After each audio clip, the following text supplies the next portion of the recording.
आप सभी का एक बार फिर से आपके अपने चैनल कबीर क्लासेज 58 में स्वागत है। और आज हम देखेंगे राजस्थान बोर्ड कक्षा 8 का मॉडल पेपर यानी जो नमूना प्रश्न पत्र 2021 है, जो कि प्रारंभिक शिक्षा विभाग द्वारा जारी किया गया। ये प्रारंभिक शिक्षा पूर्णता प्रमाण पत्र है जो परीक्षा 2021 के लिए।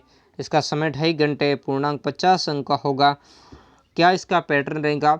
जो ये मॉडल पेपर, ये ऑफिशियल मॉडल पेपर है जो राजस्थान बोर्ड की तरफ से जारी किया गया, जो उदयपुर के अंदर अपने सीएट संस्था उसके द्वारा जारी किया गया। इस बार बोर्ड परीक्षा होगी कक्षा 8 की और उसका प्रश्न पत्र इसी प्रश्न पत्र जैसा ही आएगा। और साथ में हम इसका ब्लूप्रिंट भी देखेंगे कि किस अध्याय में से कितने और किस टाइप के प्रश्न आएंगे। तो वीडियो को लास्ट तक देखें और कहीं भी इग्नोर ना करें। तो अब इसको प्रारंभ करते हैं। प्रश्न संख्या 1 से 11 आपके 1 अंक के, ठीक है। तो ऑब्जेक्टिव टाइप के ये प्रश्न हैं, आप देख सकते हो। पहला प्रश्न आपके सामने है कि रामकृष्ण मिशन की स्थापना किसने की थी? तो स्वामी विवेकानंद ने की थी, स्वामी दयानंद सरस्वती, हेनरी डेरिज्यू या सैयद अहमद खां। तो आपको पता है कि इसकी स्थापना किसने की थी? स्वामी विवेकानंद। लेकिन इसका आपको उत्तर कैसे लिखना है? तो इसके लिए मैंने एक ब्लॉग बनाया हुआ है, नाम यही है कबीर क्लासेज 58। कबीर CLASDS फिर स्पेस करके 58। ये गूगल पर सर्च करोगे तो ऑल कॉम्पिटिटिव एग्ज़ाम हिस्ट्री लिख करके एक पेज आएगा, उसमें ये लिखा होगा कबीर क्लासेज .blogspot.com। तो इस पर आप जाओगे तो वहाँ मैंने कक्षा 10 और 12 का जो बोर्ड प्रश्न पत्र में किस तरीके से लिखते वैसे लिखा हुआ है, तो वही आपको लिखना। और जो ये पेपर है, इस पेपर को भी मैं वहाँ ब्लॉग पर अपलोड कर दूंगा लिखित रूप से। आप देखना चाहते हो तो वहाँ उस ब्लॉग पर जा कर के इस पेपर को भी आप देख सकते हो। इसके अलावा जो और सब्जेक्ट के आपके पेपर है वो भी वीडियो के माध्यम से और ब्लॉग दोनों पर आपको उपलब्ध करवाए जाएंगे। तो इसलिए आप ब्लॉग को ज़रूर देखें। ब्लॉग भी इसी नाम से कबीर क्लासेस 58। अगर आप मेरे टेलीग्राम चैनल को भी ज्वाइन करना चाहते हैं तो उसका लिंक भी डिस्क्रिप्शन बॉक्स में दिया है, तो वहाँ जाकर ज्वाइन कर लें, या फिर टेलीग्राम में सर्च करें कबीर क्लासेज 58, तो उससे आप ज्वाइन हो जाओगे। दूसरा प्रश्न है, स्वतंत्रता हमारा जन्मसिद्ध अधिकार, ये नारा किसने दिया था? सुभाष चंद्र बोस ने दिया था, बाल गंगाधर तिलक, भगत सिंह या चंद्रशेखर आज़ाद? तो किसने दिया था स्वतंत्रता हमारा जन्मसिद्ध अधिकार है? तो बाल गंगाधर तिलक। स्वतंत्रता हमारा जन्मसिद्ध अधिकार है, मैं इसको लेकर आऊँगा। तो इस तरीके से आपको आंसर देने। अब मैं इसको स्किप करता जाऊँगा तो आप इसमें देख सकते हैं। अगला जो प्रश्न संख्या 3 है, सुनहरा रेशा से क्या अभिप्राय है? प्रश्न संख्या 4 है, वे 3 मुख्य कारक कौन से हैं जिनसे जनसंख्या में परिवर्तन होता है? तो ये इसके ऑप्शन है, जन्म मृत्यु विवाह, जन्म मृत्यु या प्रवास, जन्म मृत्यु जीवन प्रत्याशा। तो इसमें आप देख लीजिए, जिसे सुनहरा रेशा इसको किसको कहते हैं? पटसन को कहते हैं। जबकि चौथे का आपका सही आंसर स होगा, है ना। इसका भी स, और चौथे स नहीं, इसका होगा अपने ब, जन्म मृत्यु और प्रवास। वैसे निम्नलिखित में से कौन सा मृदा निर्माण का नहीं है, कारक नहीं है? तो समय है, मृदा का गठन है, ह्यूमस है या जैव पदार्थ है? तो इनमें से आपको बताना है कि कौन सा कारक है जो मृदा निर्माण का नहीं है, यानी मृदा जो मिट्टी होती है उसके निर्माण के अंदर जो काम नहीं आता है। तो इसमें हम देखते हैं कि मृदा का गठन नहीं आएगा, बाकी समय भी लगता है, जैव पदार्थ भी होते हैं और ह्यूमस भी होता है। इन सब से मिलकर के मृदा का क्या होता है? निर्माण होता है। अगला हम देखेंगे प्रश्न संख्या 6, भारतीय संविधान की मुख्य विशेषताएं। तो भारतीय संविधान क्या संघवाद है, संसदीय शासन पद्धति, शक्तियों का बंटवारा? तो इसका सही जो आंसर होगा वो है उपयुक्त सभी, सही होगा। फिर 7वां है, भारत का जो सर्वोच्च न्यायालय है वो कहाँ पर स्थित? तो हमें पता है भारत का सर्वोच्च न्यायालय कहाँ पर है? आपके दिल्ली में है। अगला एक, केंद्र और राज्य के बीच विवाद का निपटारा कौन करता है? तहसील न्यायालय, जिला न्यायालय, उच्च न्यायालय या सर्वोच्च न्यायालय? तो इसमें सही आंसर होगा सर्वोच्च न्यायालय। फिर अगला क्वेश्चन है, हैदर अली और टीपू सुल्तान कहाँ के शासक थे? तो इसका सही आंसर होगा मैसूर। अगला है, अंतिम मुगल बादशाह कौन थे? तो इसका है बहादुर शाह जफर। वैसे आगे अगला इसको जो क्वेश्चन संख्या 11, इसको आपको क्या करना है? जोड़े बनाना है, मिलान करना है। तो विलियम जोन्स ने क्या दिया था, थॉमस मैकाले क्या है, थॉमस को या थॉमस महात्मा गांधी या पाठशालाएं। तो इसमें एक तरफ अंग्रेजी भाषा को प्रोत्साहन है, प्राचीन संस्कृति को सम्मानने गुरु है, अंग्रेजी शिक्षा के विरुद्ध थे। तो विलियम जोन्स क्या है, कौन थे? तो विलियम जोन्स आपके प्राचीन जो संस्कृतियों का इन्होंने क्या किया, सम्मान किया। थॉमस मैकाले ने अंग्रेजी भाषा को क्या दिया, प्रोत्साहन दिया। जबकि महात्मा गांधी जी, इन्होंने जो बेसिक शिक्षा पद्धति यानी अंग्रेजी शिक्षा की, ये क्या थे, विरोध थे। जबकि पाठशालाएं आपके किससे संबंधित हैं, गुरु से संबंधित। तो इस तरीके से आपको इसका मिलान करना है।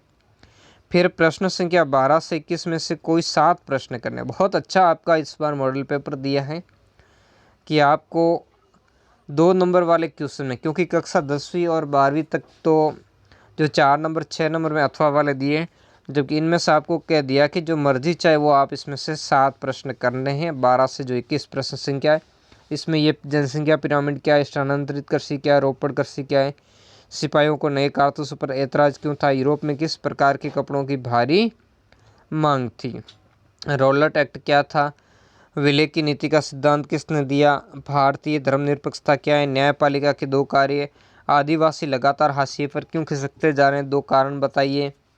फिर अगले जो प्रश्न संख्या 22 से 29 में से कोई 5 प्रश्न करते हैं। प्रत्येक प्रश्न 3 अंक का है। अंग्रेजों ने सरकारी दस्तावेजों को किस तरह सुरक्षित रखा, सहायक संधि व्यवस्था की व्याख्या कीजिए, महात्मा गांधी बच्चों को हस्तकलाएं क्यों सिखाना चाहते थे। अगला परंपरागत और गैर परंपरागत ऊर्जा के स्रोतों में अंतर स्पष्ट कीजिए। फिर सतत पोषणीय विकास क्या है, इस टाइप से। फिर 27वां क्वेश्चन है, कौन से वो मुख्य तथ्य हैं जो उद्योगों की अवस्थिति को प्रभावित करते हैं। 28वां भारतीय धर्मनिरपेक्षता की व्याख्या।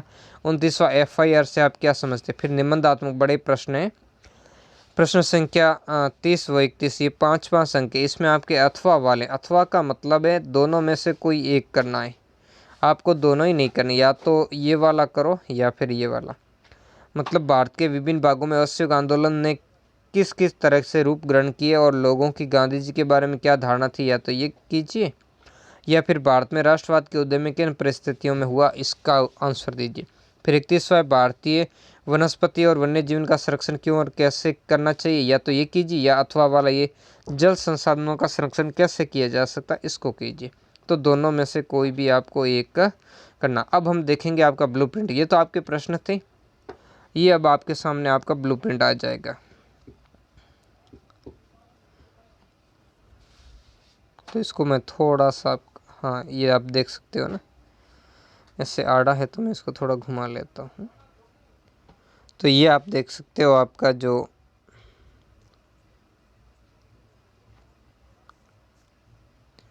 इसमें आपके कहाँ से कैसे प्रश्न आएंगे, उन सभी प्रश्नों पर हम डिस्कस करेंगे।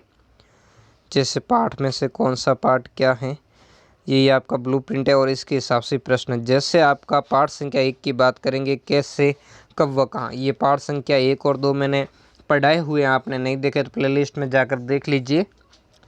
इसमें से आपका ऑब्जेक्टिव प्रश्न आएगा, एक अंक आएगा, है ना।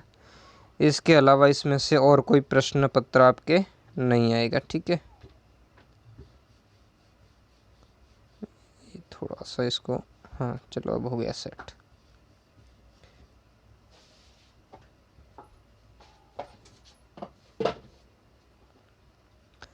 इसके बाद दूसरा है व्यापार से साम्राज्य।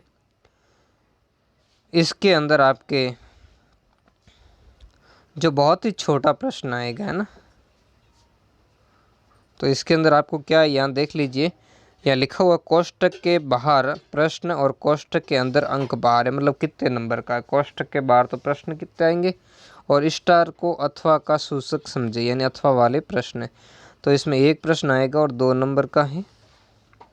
फिर अध्याय संख्या आपके 3, तो ग्रामीण क्षेत्र प्रशासन। पहला आपके अध्याय 1 नंबर का, ये दूसरा 2 नंबर का, मतलब 2 नंबर का 1 प्रश्न, और तीसरा अध्याय 3 नंबर का। इसमें से भी 1 प्रश्न आएगा 3 नंबर का, है ना। ये जो लघुतरात्मक टाइप का आएगा ज्ञानोपयोग के अंदर। फिर अगला है चौथा प्रश्न, चौथा पाठ 1857। उसके बाद ये 2 नंबर का पाठ है। इसमें से एक छोटा ज्ञानात्मक का प्रश्न आएगा, एक प्रश्न आएगा 2 नंबर का।